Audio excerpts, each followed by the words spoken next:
James, when Andy comes and asks you to captain the team, what does it mean to you to captain Ireland? It's obviously a huge honour, yeah. It's very cool. Opportunity.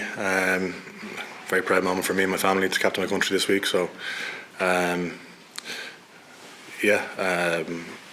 still hasn't sunk in, but I'm really excited for the weekend. When Johnny is out, how important is it for you and the other senior guys to these big shoes to fill on the leadership front? So is that something you're all conscious of? Yeah, big time. Well, I think we've got a good group there, a good core group of in terms of leadership group that have been there for the last couple of years that work well together. But obviously, yeah, he's big shoes to fill. He'll be travelling over with us on the weekend, so it'll be great to have him around. Yeah, absolutely. But I'll be able to lean on guys like Gary and Hendy, Peter Mahoney as well. So hopefully we'll be able to work well together. Just a question on Italy. They've been so good, really, so far, dangerous. What are you expecting from them this weekend? They're at home, so I think they'll play with plenty of emotion. I think they're obviously very, very much improved team, particularly their attack probably. They seem to be playing with like a lot of ambition. You saw them even against England playing, deep inside their own 22 metre. So they want to play. They've got some, genuinely world-class players there. Obviously Capuzzo sticks out. Garbisi could be back playing at 10. He obviously makes a big difference as well. So, very dangerous side with ball in hand, but also strong up front as well. Good set piece. You saw they drove the English pack back a few times at scrum time, which is no easy task. So, I think it'll be a big challenge for us this week.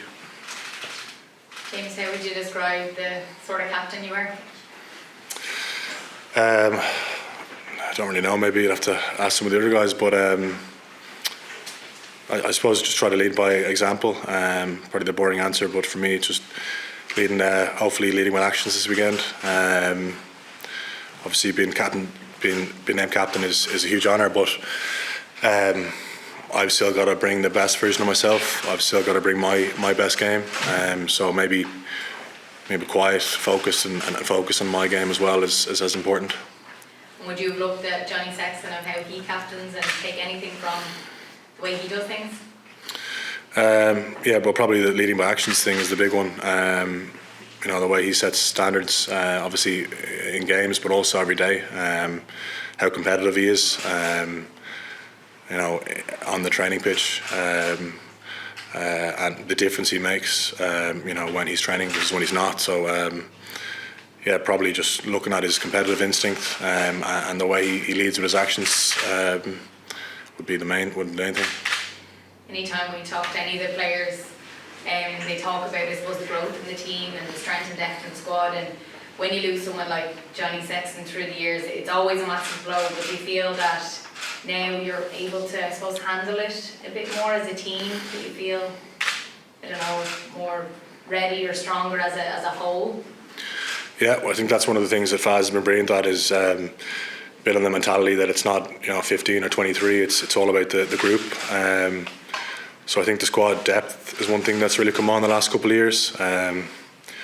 Obviously, maybe Ty Furlong is one example of a big player for us that's injured, but how well Finley Beelam's gone, and he's just an example. So I think if there's an injury or if somebody pulls out late, this kind of no excuse mentality that's been built in the group. Everybody's got to be ready to play and to fill that void. I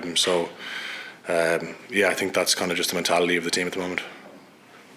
James, what did you learn specifically the other week when David Irwin came in and spoke to the team on the Monday night prior to the France game? Probably a little bit around just the sacrifices that people like him made during the troubles, during those eras of kind of sectarian violence in the 70s and 80s, and the sacrifices that the men like him made to put on the green jersey. So it was pretty special hearing it from him and how much it meant to him. So it was a great opportunity for us to listen as a group. Did you know much about David's past, or was that new to you at the time? No, I knew a little bit about it just because I'd read about it. but it was still fascinating to hear him talk about it. James, just what does it do for your confidence when you do get asked to captain this side? It fills you with a bit of confidence, right? Yeah. But as I said, there's still an onus on me to bring my best game this weekend. But yeah, a huge honour. So obviously, a bit of a confidence boost off the back of it as well. What do you feel you can take from your previous stints as captain?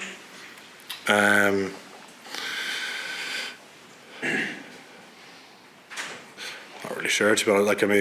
Just making sure that you instill that belief in the group early in the week, that we can go over and do a proper job and get a result that we're looking for. So making sure that the squad believe, the team believe, and are nice and confident going into the weekend. James, since the France game, obviously winning that game has put you in a very good position in the tournament. Is there much talk about the title and the Grand Slam within the camp? No, not really, to be honest. No, we didn't talk about any Grand Slams even before the competition started. Look, it's the same. I know it's a boring answer, but it's the same this week. We're just focused on Italy. We've had 2 weeks now since the French game to perform, to get right for this game. So the expectation for us is that this has to be our best performance so far. We're in round 3 now, and as I said, with 2 weeks since the French game, we've had a lot of time to prepare it together. So for us, it's just getting the performance right for us this weekend. Jace, how much will you lean on Johnny this week? You mentioned he's travelling with the team. Will you be kind of having a quiet word with him here and there, getting advice on things? I will. I already spoke to him earlier in the week, and got his voice on a couple of things. But yeah, it's great that he's travelling and to have him over there. I'm sure we'll catch up before the game. Did you learn anything from your previous experience as captain in Ireland? You seem to keep mentioning that it's important to play your own game. Or was it kind of something that kind of took over you a little bit, that experience of captain in Ireland, and lost your focus a little bit on your own game? I don't think so, because the first time I captained Ireland against England, the first thing that Faz told me was to focus on myself, not to let this be a weight on my shoulders, to delegate if I needed, but to very much focus on my own game. So I don't know if it's that, but I think I haven't done it in a while now, so for me it's just reinforcing that understanding this week that just like everybody else, I've got to get my stuff right. James, is there much difference between this camp and the atmosphere in it than there was 5 years ago when you were in the middle of a winning campaign? Is there a difference in confidence? Is it a different type of confidence, or what do you feel is different about the squad? One thing I mentioned earlier is maybe the depth has come on. Positionally, I think it's a stronger probably squad altogether. In terms of other differences, there's a lot of similarities as well. Both teams I think we're unbelievably good on detail and understanding, game understanding, and as well as that, in 2018 and the moment, it's two groups that are definitely quite close and tight knit, on and off the pitch. But maybe the main difference will be the squad depth. I think is stronger now, and as I said, when we've got injuries and stuff, you've got guys that are ready to play well. Just on the timing of the speech that just got from Brian and David before, was it something that some of the squad needed to hear, or were you reminded of? There's a handful of guys who wouldn't have grown up in Ireland, who wouldn't have had as much reading on it as yourself and the others. Was it just the time was right? Was that what it was decided, or what was the reason behind it? It was we were probably thinking about coming in, about having that kind of conversation for a while. But it was great because it gave guys like Mac and even Bundy, Rob Herring and some of the other guys that maybe grew up elsewhere, like an understanding of the jersey, the journey that it's been on, and the strength of it. But even the guys that maybe are Irish as well, gave them a deeper understanding of it too. So it was good for everybody. Mac was just saying how powerful it was when yourself and Keith Earls spoke to the group that night. What message were you trying to get across, and what did you take from that practice?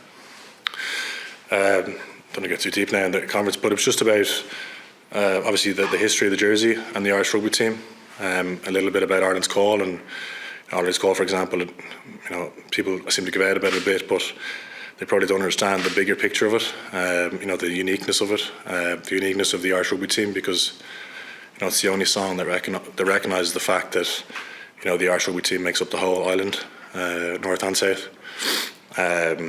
And then it's just understanding how kind of sport binds people together, and how the last almost 150 years, the Irish rugby team is one of the only things that has persisted, in unity and solidarity on this island. So understanding, the strength of it, the sacrifices that people made to wear the green jersey, and the privilege as well to wear it.